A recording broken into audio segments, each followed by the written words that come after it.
प्यारे विद्यार्थियों, नमस्कार। आज ऑनलाइन कक्षाओं के अंतर्गत हम सूरदास द्वारा रचित भ्रमर गीत सहार के अंश पढ़ रहे हैं।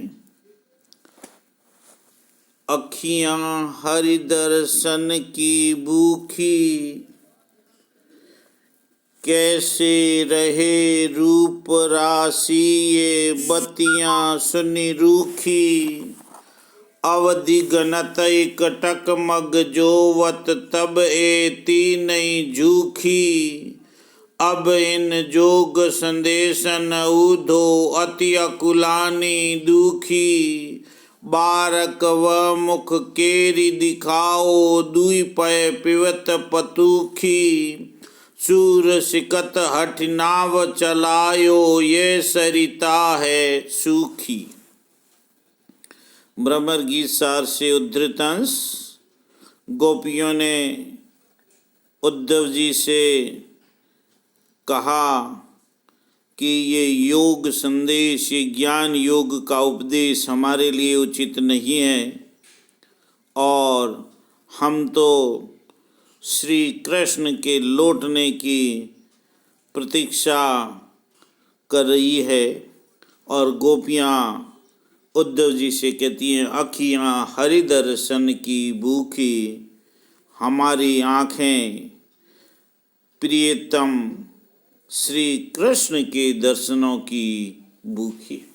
अखियाँ हरि दर्शन की भूखी। गोपियाँ उद्धव से कहती है कि हमारी आँखें हमारे परम प्रिय श्री कृष्ण के दर्शनों की भूखी है और उनकी ही छवि देखने को बेचैन। कैसे रहे रूप रस राशि ये बतियाँ सुनि रूखी। जो आँखें श्री कृष्ण के रूप सौंदर्य एवं सरस लीला में डूबी हुई है, वे तुम्हारी योग की नीरस बातें सुनकर कैसे सुखी रह सकती हैं। कैसे रहे रूप रस राशि ये बतियाँ सुनि रूखी। जो आँखें श्री कृष्ण के रूप सौंदर्य एवं सरस लीला में डूबी हुई है, वे तुम्हारी योग की नीरस बातें सुनकर कैसे सुखी रह सकती है।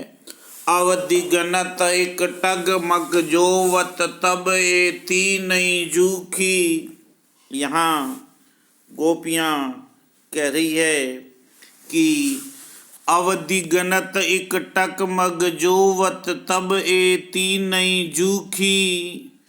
ये आँखें श्री कृष्ण के ब्रज प्रदेश में लौट आने की अवधि को एक टक बिना पलक झपकाए ही एक दृष्टि से उनके आगमन के मार्ग को देख रही है, फिर भी उतनी दुखी नहीं हुई। तब एती नहीं झूखी, झूखी यानी दुखी, एती यानी इतनी, फिर भी उतनी दुखी नहीं हुई जितना कि तुम्हारे इस योग के संदेश को सुनकर व्याकुल और व्यथित हो रही। अब इन जोग संदेशन ऊधो अति अकुलानी दुखी। अब अत्यधिक निराशा एवं तुम्हारे योग साधना के उपदेश से बहुत ही व्याकुल हो रही है, बहुत ही दुखी हो रही है। बारक वह मुख केरी दिखाओ दुई पय पिवत पथु की। इसलिए हे उद्धव जी, इन दुखियाँ आँखों को एक बार उस प्रियतम श्री कृष्ण के मुख के दर्शन करा दो, जिस मुख से वे ताजे दूध को दोने में दूकर पीते थे, उस मुख का दर्शन करा दो। वारक व मुख केरी दिखाओ दुई पय पिवत पतुखी। हे उद्धव, इन दुखिया आँखों को एक बार उस मुख के दर्शन करा दो जिस मुख से वे ताजे दूध को दोने में दूकर पीते थे। सूरदास कहते हैं कि सूर सिकत हठ नाव चलायो, ये सरिता है सूखी। सूरदास जी कहते हैं कि गोपियों ने उद्धव को ना समझ अज्ञानी बताते हुए कहा कि तुम अपने हठ से सूखी हुई नदी के रेत समूह में नाव चलाना चाहते हो। सूर सिकत, सिकत यानी रेत में, सूखी रेत के अंदर तुम नाव चलाना चाहते हो। कहने का आशय यह है कि प्रियतम के प्रेम से वंचित इस सूखे हृदय में अपनी ज्ञान योग की साधना, निर्गुण ब्रह्म और हठ योग की बातें जबरदस्ती प्रवेश कराना चाहते हो। भाव यह है कि गोपियों का हृदय श्री कृष्ण के प्रेम रस में डूबा हुआ है, उसमें ज्ञान योग का प्रसार संभव नहीं।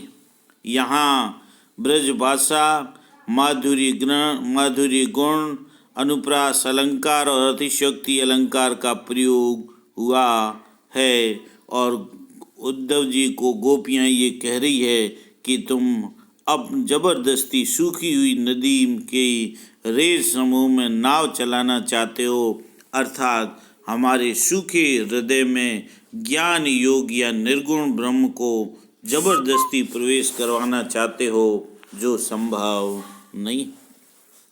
जाव कहो बूझी कुशलात, जाके ज्ञान न होय सुमाने कई तियारी बात। कारो नाम रूप पुनिकारो, कारे आग सखा सब गात। जो पई भले होत कहूँ कारे, तो कत बदली सुताले जात। हमको जोग भोग कुब जाको, काके हिवे समान। सूरदास से सो पति के पाले, जिनते ही पछितात। जाव कहो बूझी कुशलात। गोपियाँ कहती है कि हे उद्धव, तुम यहाँ से चले जाओ और श्री कृष्ण से कह दो कि तुम गोपियों की कुशल स्वयं पूछ कर आ गए। जाव कहो बूझी कुशलात। हे उद्धव जी, तुम्हारे ज्ञान योग को हमने सुन लिया है, वह हमारे लिए ठीक नहीं है। तुम यहाँ से चले जाओ, ब्रज प्रदेश में पुनः मथुरा चले जाओ और वहाँ जाकर के श्री कृष्ण से कह दो कि तुम गोपियों की कुशलता के समाचार पूछ करके वापस लौट करके आ गए।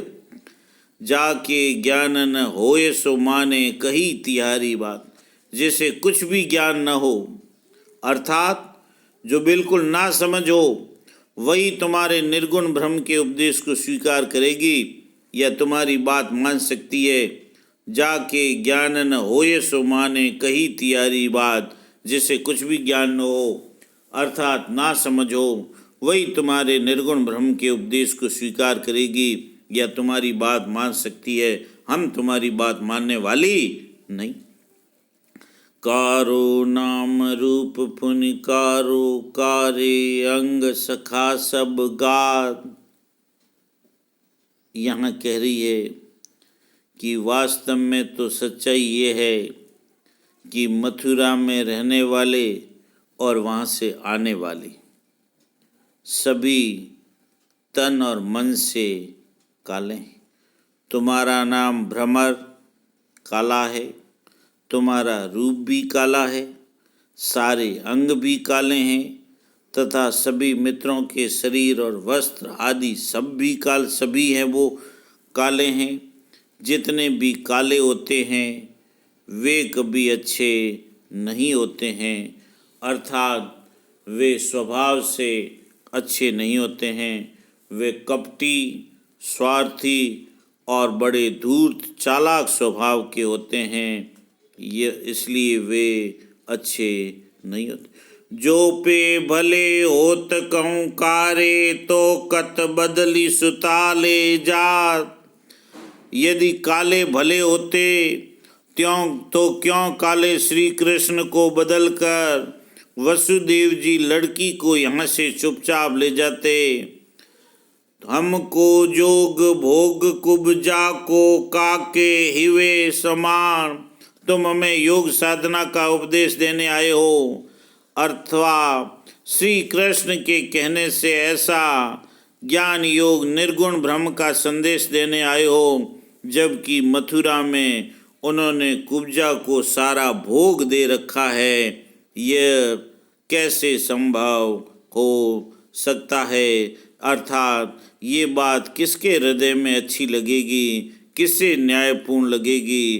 कहने का अर्थ यह है कि श्री कृष्ण के साथ ही तुम्हारा मन और तन भी काला है, बुरे आचरण से भरा है, तभी तो तुम हमारे साथ ऐसा अन्यायपूर्ण व्यवहार कर रहे हो। सूरदास से सो पति के पाले जिनते ही पछतार। सूरदास कहते हैं कि गोपियाँ कहने लगी कि हमने जिसकी पति के समान सेवा की है, जिन्हें प्रेम भाव के कारण अपने हृदय में पाला है, हृदय में बसाए रखा है, अब उन श्री कृष्ण के लिए ही हम पछता रही। गोपियों का वाक चातुर्य और उपालंब प्रकट हुआ है, अनुप्रास और यमक अलंकार है, ब्रज भाषा है, माधुर्य गुण है। कालो कीजे बहुत बड़ाई, अति अगात अपार अगोचर मनसा तान जाई। जल बिन तरंग भीति बिन चित्रन बिन चित ही चतुराई। अब ब्रज में अनरीति कसूये ऊधो आनी चलाई। रूपन रेख बदन बपुजा के संगन सखा सहाई। ता निर्गुण सो प्रीति निरंतर क्यों निबहेरी माई। मन चुबी रही माधुरी मूर्ति रोम रोम अरुजाई। हाँ बलि गई सूर प्रभुता के जाके श्याम सदा सुख दाई। कहाँ लो कीजे बहुत बड़ाई। गोपियाँ कहती है कि हे उद्धव, तुम्हारे इस निराकार निर्गुण ज्ञान योग ब्रह्म की बड़ाई कहाँ तक करें। हे उद्धव, कहाँ लो कीजे बहुत बड़ाई तुम्हारे ज्ञान योग की, तुम्हारे निराकार निर्गुण ब्रह्म की बड़ाई हम कहाँ तक करें। वो अति अगाध अपार गोचर मनसा ताहा न जाई। वह तो अत्यधिक अगाध अपार अगोचर तथा अदृश्य है, हम अपने मन से भी उस तक नहीं जा सकते। अति अगाध अपार अगोचर मनसा ताहा न जाई, हम अपने मन से भी उस तक नहीं जा सकते हैं। वह निर्गुण निराकार ब्रह्म तो ऐसा है, वह अत्यधिक अगाध अपार और अदृश्य है। जल बिन तरंग भीति बिन चित्रन बिन चित ही चतुराई।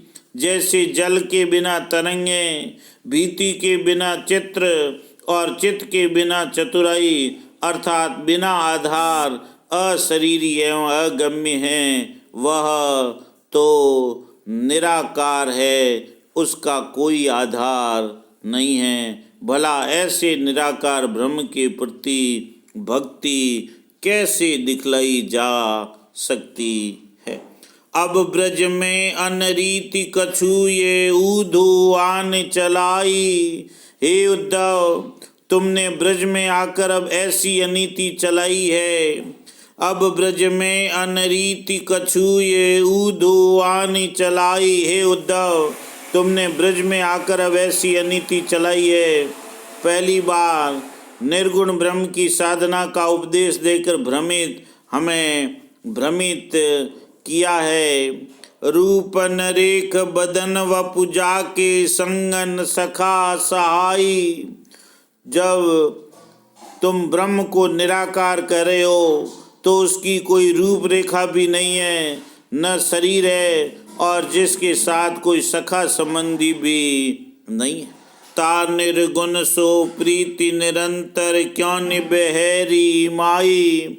ऐसे निर्गुण से निरंतर प्रीति करने से कैसे निर्वाह हो सकता है, अर्थात जिसका रूप आकार आदि कुछ नहीं है, उसमें अपना मन कैसे लगाया जा सकता है, कैसे उससे प्रेम पूर्ण व्यवहार किया जा सकता है। मन चुभी रही माधुरी मूर्ति, रोम रोम अरु जाई। अब तो हमारे मन में श्री कृष्ण की माधुरी मूर्ति पूर्ण रूप से बस गई है। उस मौन मोहिनी छवि में हमारा रोम रोम उलझा हुआ है और हमारे मन में तो श्री कृष्ण की माधुरी मूर्ति पूर्ण रूप से बस गई। हाँ बलि गई सूर प्रभुता के, जाके श्याम सदा सुखदाई। अब हम किसी भी दशा में उन श्री कृष्ण से अनुराग नहीं छोड़ सकती है। सूरदास जी कहते हैं कि अंत में गोपियाँ ये कहती है कि हम तो उन पर भी बलि यानी न्योछावर, हम तो उन पर भी न्योछावर होती है जो श्री कृष्ण को सदा सुखदायी मानते हैं। कहने का अर्थ यह है कि श्री कृष्ण से जो प्रेम करते हैं, जो उन्हें प्रिय मानते हैं, हम उन पर भी न्योछावर होती हैं। गोपियों का वाक चातुर्य, गोपियों की श्री कृष्ण के प्रति अनन्य प्रेम निष्ठ भक्ति की भावना, अनुप्रास अलंकार का प्रयोग हुआ है माधुर्य गुण